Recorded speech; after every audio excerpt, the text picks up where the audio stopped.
antara itu literasi dan numerasi, apa yang dikerjakan siswa dan apa yang kaitannya dengan kehidupan kontekstual di kehidupan sehari-hari, Pak.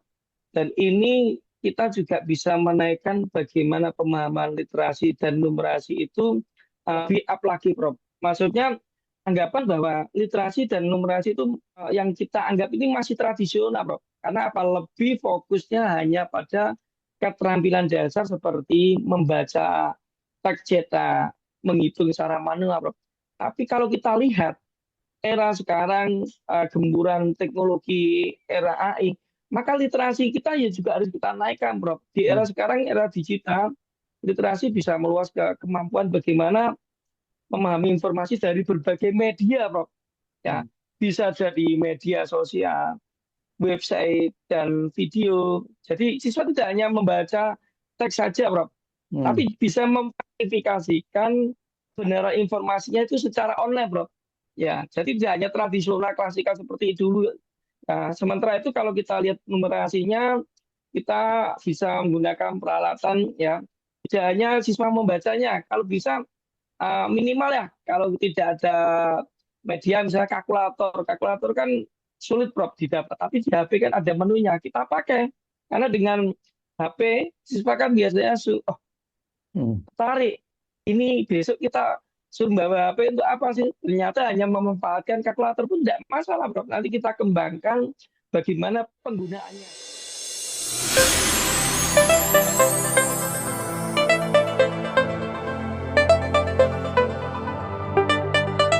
Pemirsa Suyanto.id, ketemu lagi. Mudah-mudahan Anda selalu sehat walafiat dimanapun Anda berada. Kita kali ini akan berbincang-bincang, berdiskusi mengenai literasi dan numerasi. Mudah-mudahan perbincangan ini bisa membangkitkan minat para pembelajar dan guru dalam mengajarkan literasi numerasi itu.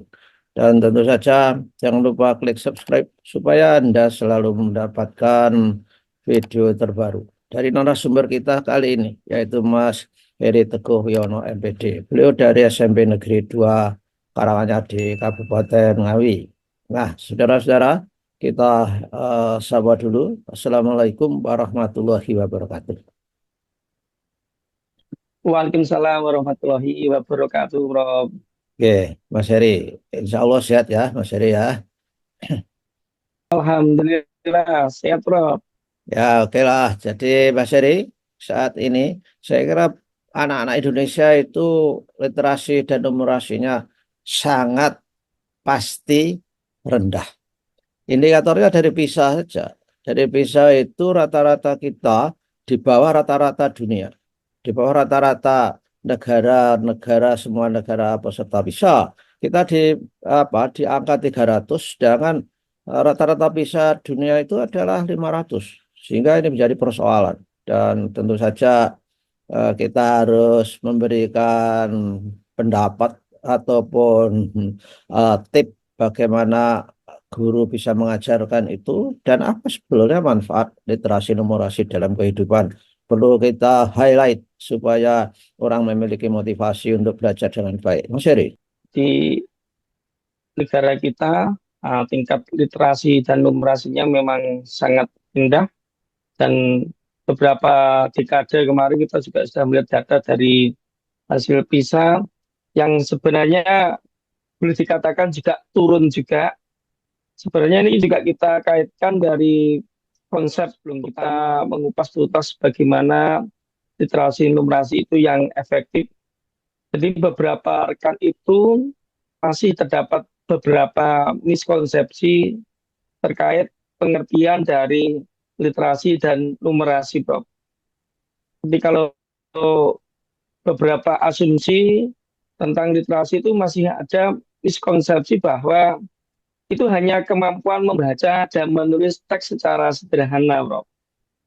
Padahal kalau kita ketahui literasi itu lebih dari sekedar kemampuan teknis terkait membaca dan menulis, dan bahkan definisi literasi yang modern itu mencakup kemampuan untuk memahami, menganalisis, dan mengevaluasi informasi dan tentu saja ini adalah poinnya adalah untuk diajak critical thinking dan komunikasi yang efektif.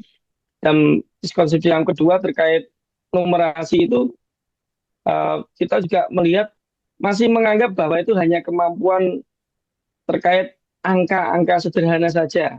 Ya, padahal kalau kita lebih literat lagi bahwa numerasi itu adalah memahami dan menggunakan konsep matematika dalam kehidupan sehari-hari secara kontekstual. Ini saya ambilkan contoh yang sederhana, Prof. Contoh terkait miskonsepsi yang literasi.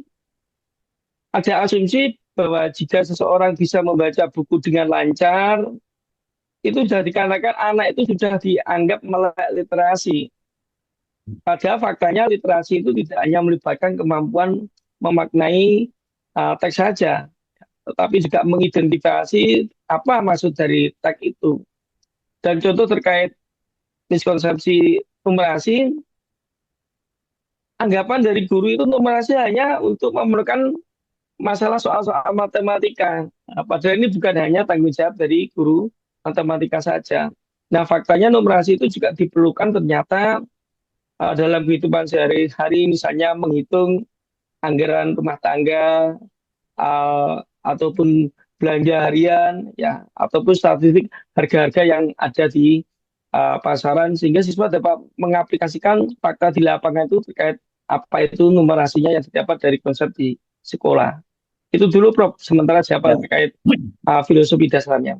ya kita itu memang lemah di dalam pembelajaran kontekstual, Mas. Jadi baik literasi, numerasi itu. Literasi hanya membaca. Sebetulnya ketika saya berpengalaman mengikuti TOEFL test itu literasinya sangat tinggi sehingga merupakan high order thinking, skillnya harus ada. Literasi bukan membaca saja, tapi juga melibatkan bagaimana kemampuan mengaplikasikan prinsip-prinsip matematika juga di dalam literasi itu. Misalnya ada teks bacaan gitu, itu secara tersembunyi itu kita harus menganalisis. Misalkan ada orang pergi ke suatu tempat dengan membawa moda transportasi yang berbeda-beda. Yang transportasi A dia berjalan 1 jam 6 kilometer, yang satunya 10 kilometer. Jam berapa mereka sampai ke sana? Itu dalam tes untuk reading comprehension. Itu adalah merupakan literasi. Nah, kita mungkin, Mas, karena sejak kecil terlalu mengajarkan rumus-rumus. Jadi hanya mengaplikasikan rumus secara tekstual, tidak mengaplikasikan rumus dalam kehidupan yang nyata. Anak-anak di Amerika itu anak-anak kecil sudah diberitahu pelajaran literasi. Misalkan kalau kamu ulang tahun, misalkan saja kamu mengundang teman-teman kamu, teman kamu satu kelas banyak ini, makanan yang harus disediakan berapa, minuman berapa itu pakai model-model literasi. Nah, kalau kita lemahnya apa, Mas, pembelajaran itu di literasi numerasi dari sisi kontekstualitasnya itu, Mas Heri? Jadi untuk dari segi kelemahan, Prof, sebenarnya tidak ada salahnya anggapan bahwa kita kalau belajar itu mengibat pada negara-negara yang maju itu benar, angan-angan yang baik, Prof. Tetapi faktanya masih banyak pakar pendidikan itu menyamakan posisi negara kita, kondisinya sama. Nah, sebagai contoh begini, Prof. Di negara Finlandia itu saat pembelajaran misalnya diferensiasi, ya, itu 12 siswa itu menggunakan atau didampingi oleh 3 orang guru. Kalau di Indonesia jumlahnya 32, gurunya hanya satu. Nah, jadi itu posisi kelemahan dari sudut pandang pakar pendidikan yang mengasumsikan sama dengan negara maju. Yang kedua, budaya literasi membaca di kalangan siswa memang faktanya masih sangat rendah. Buktikan bagaimana jumlah perpustakaan, bahwa kita ketahui, saya pernah membaca dari salah satu sumber bahwa perpustakaan di dunia yang terbanyak itu bukan di negara lain, tetapi di Indonesia. Tetapi faktanya minat baca ke perpustakaan itu kita masuk kategori 5 besar dari bawah, Rob. Ya, Ya, jadi itu adalah satu kelemahan bagaimana kita sebenarnya sudah ada beberapa sisi fasilitas tapi kurang kita optimalkan. Ya. Kemudian masih ada anggapan bahwa literasi itu hanya tanggung jawab guru di sekolah saja, Bro. Hmm. Kan ini tidak bisa karena kalau Ya, kita lihat pendidikan tidak hanya di sekolah, tidak hanya di rumah saja, tapi juga di masyarakat. Dan kalau tidak salah Prof Yanto dulu pernah menjelaskan ada catur pusat pendidikan, Prof. Tidak ya, pusat pendidikan di mana yang keempat media sosial yang sekarang ini sangat berpengaruh di tangan anak-anak, di genggaman anak-anak, tidak hanya di jam-jam setelah pembelajaran, bahkan di jam sekolah pun juga masih terpengaruh oleh adanya media sosial ataupun teknologi dari HP itu sendiri. Jadi itu ada beberapa sisi kelemahan yang ada, Prof. ya, ya, saya juga agak sepakat ya kita membuat kiblat pendidikan ke negara maju seperti apa untuk semuanya maksud saya. Kemudian Betul, kita impor segala-galanya, tetapi apa persyaratannya nggak dipenuhi. Kultur, terutama kultur, Mas. Kultur anak-anak kita. Anak-anak di Finlandia itu sudah otonom. Dia tahu apa yang diinginkan, apa yang dia memiliki curiosity, hasrat ingin tahunya itu apa. Kemudian banyak pertanyaan dari rumah di kepalanya kepada guru. Sehingga saya melihat di sana itu pembelajaran itu tidak dikekang rigid dengan apa RPL atau apa namanya silabi, tetapi berbasis pada problem yang dihadapi siswa, kemudian didiskusikan. Itulah yang disebut dengan konstruktivisme itu di situ. Jadi kita tidak bisa meniru seperti apa protapnya di sana dari silabinya. Guru di sana itu nggak punya silabi yang sangat rigid karena pembelajaran itu adalah sangat dinamik saya kira. Nah saya kira salah satu begitu. Gimana menurut Bapak Seri itu pembelajaran kita itu terlalu dipatok-patok yang luar biasa. Walaupun Nadiem mengatakan bahwa RPS 1 halaman, tapi nyatanya kan di sisi lain guru dituntut tagihan-tagihan yang memaksa nggak bisa RP 1 halaman. Betul nggak ini di lapangan, Mas? Ya, baik, Bro. Jadi terkait dengan apa yang dilakukan guru terhadap upaya meningkatkan literasi numerasi memang tergantung dari skenario atau perencanaan pembelajaran yang disiapkan oleh guru. Tapi guru pun dalam melaksanakan persiapan skenario pembelajaran, fakta di lapangan, Prof, ini juga kita sering komunikasi dengan rekan-rekan di berbagai daerah, guru lain, untuk menyiapkan istilahnya sekarang kalau dulu RPP diganti sekarang modul ajar, itu pun masih sangat kurang, Bro. Artinya Hmm. apa? Guru Ya, menyusun modul ajar bukannya tidak bisa sebenarnya. Kadang masih ada apa ya niat dari guru itu untuk menyiapkannya dengan baik, Bro. Sehingga asal-asalan untuk mencomot RPP atau modul ajar itu dari miliknya orang lain. Ya, harusnya kan boleh sih RPP itu kita inovasikan dengan cara ATM, ya, amati tiru modifikasi, jangan ATP atau amati tiru diplekan sama sekali. Sekolahnya masih tidak dihapus. Ya, padahal ini daerah ini ya kan ketahuan juga, Bro, seperti itu. ya, ya, ya, Jadi ya. salah satu positioning kita juga tidak bisa menyalahkan dari segi siswanya saja, Bro, menjadilnya, Bro. Ya. Dari segi guru pun kita juga harus bisa introspeksi. Dan ini saya masih ingat beberapa dekade yang lalu saat adanya lomba kegiatan GTK inovatif, saat itu ada sekitar 2.500 peserta, Prof, ya, yang mendaftarkan lomba di video pembelajaran tahun 2020, Prof, kalau nggak salah. Tetapi pada saat tahun 2021 atau setahun kemudian saat lomba sayembara GTK, satu namanya itu ditentukan temanya literasi dan numerasi, pesertanya tidak lebih dari 150-an, Prof. Jadi kurang dari 200. Sehingga saat itu panitia tambahkan lini masa seminggu kemudian hanya mendapatkan sekitar 250-an. Jadi ini juga kita menemukan fakta posisi guru pun juga literasi dan numerasinya perlu juga usaha untuk ditingkatkan. Ya, mungkin dari beberapa upaya, Prof, kita bisa melakukan dari sisi strategi pemahaman yang lebih komprehensif, bagaimana melakukan pendekatan literasi numerasi itu yang baik, guru diberikan mindset yang baik, bagaimana kalau mengajarkan itu jangan langsung mengajarkan tujuan pembelajaran tidak disampaikan, dan mengajarkan di kelas itu hanya suruh membaca saja. Kurang, kalau perlu kita sajikan media terkait itu apa sih grafik, apa itu bagaimana menerjemahkan grafik, dan itu tidak hanya dilakukan oleh guru matematika saja, guru lain pun bisa menyisipkan pembelajaran terkait literasi dan numerasi dengan baik, Prof.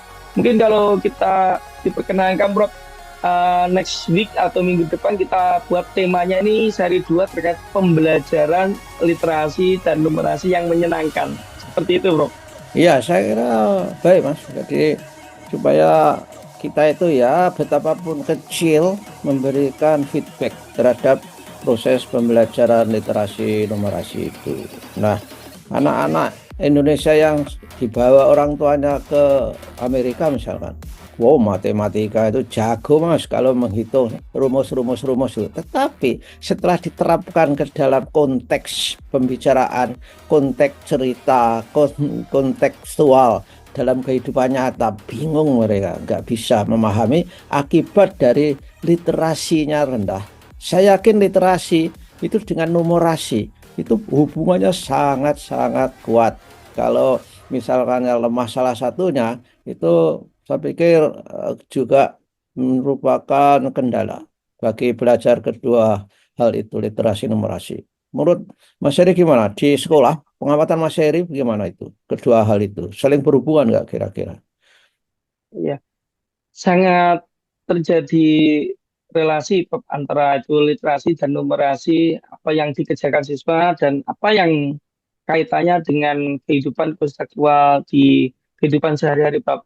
Dan ini kita juga bisa menaikkan bagaimana pemahaman literasi dan numerasi itu lebih up lagi, Prof. Maksudnya anggapan bahwa literasi dan numerasi itu yang kita anggap ini masih tradisional, Prof. Karena apa? Lebih fokusnya hanya pada keterampilan dasar seperti membaca teks cetak, menghitung secara manual, Prof.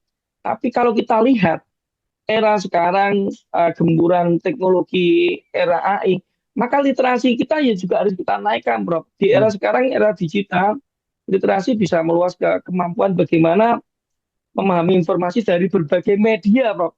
Ya, bisa jadi media sosial, website, dan video. Jadi siswa tidak hanya membaca teks saja, Prof. Tapi bisa memverifikasikan kebenaran informasinya itu secara online, Bro. Ya, jadi tidak hanya tradisional klasikal seperti dulu. Nah, sementara itu kalau kita lihat numerasinya, kita bisa menggunakan peralatan, ya. Tidak hanya siswa membacanya, kalau bisa minimal ya, kalau tidak ada media misalnya kalkulator. Kalkulator kan sulit, Prof, didapat, tapi di HP kan ada menunya, kita pakai. Karena dengan HP, siswa kan biasanya tarik. Ini besok kita suruh bawa HP untuk apa sih? Ternyata hanya memanfaatkan kalkulator pun tidak masalah, Bro. Nanti kita kembangkan bagaimana penggunaannya. Dan mungkin gambarannya, Bro, ada salah satu penerapan yang pernah saya coba, itu menghitung kebiasaan habituasi perangkat digital, Bro. Di HP kan ada menunya, Bro. Yeah. Berapa jam kita memakai medsos ini, berapa itu kita bisa buat ke pembelajarannya, dibuat grafik, lihat menunya berapa jam mengaksesnya. Oh, ada 3 jam, Pak, saya. Kelompok selanjutnya ada yang 4,5, ada 5. Coba buatkanlah data penggunaan perangkat digital itu secara bijaksana itu dalam bentuk grafik. Anak-anak pasti akan lebih terstimulasi. Seperti itu, Bro. Ya. Pendek kata memang harus diarahkan kepada high order thinking skills, di mana anak-anak tidak hanya mendeskripsikan, tapi bisa mengevaluasi, bisa mensintesakan, kemudian bisa menganalisis dan bahkan bisa mencipta suatu gagasan berdasarkan data yang dimiliki itu. Baiklah Mas, saya kira kita jangan banyak-banyak dulu supaya kita simpan minggu depan secara lebih detail. Para guru, para siswa, para orang tua ikuti hal-hal yang penting dari Mas Heri ini tentang pelajaran literasi numerasi. Karena literasi numerasi itu sangat menentukan masa depan anak-anak kita, di mana dia akan berada, di mana dia mendapatkan pekerjaan, itu sangat-sangat ditentukan oleh kemampuan literasi numerasi plus soft skill-nya secara besar. Baiklah Mas, sampai di sini dulu ya, dan kita Ya, akan kembali minggu depan. Insya Allah, mudah-mudahan Mas Heri sudah tidak sibuk lagi, sehingga bisa memberikan feedback terhadap pelajarannya. Masih sibuk nggak Mas minggu depan? Hmm. Insya Allah sudah agak longgar, Prof. Karena kemarin itu beberapa numpuk kegiatan di dalam sekolah dan ada beberapa event di luar seperti itu, Prof. Oke, ya oke lah. Iya. Baiklah Mas, kita akhiri dulu. Mudah-mudahan semua pemirsa sehat walafiat. Assalamualaikum warahmatullahi wabarakatuh. Waalaikumsalam warahmatullahi wabarakatuh. Matur suwun, Yanto. Oke, sama-sama.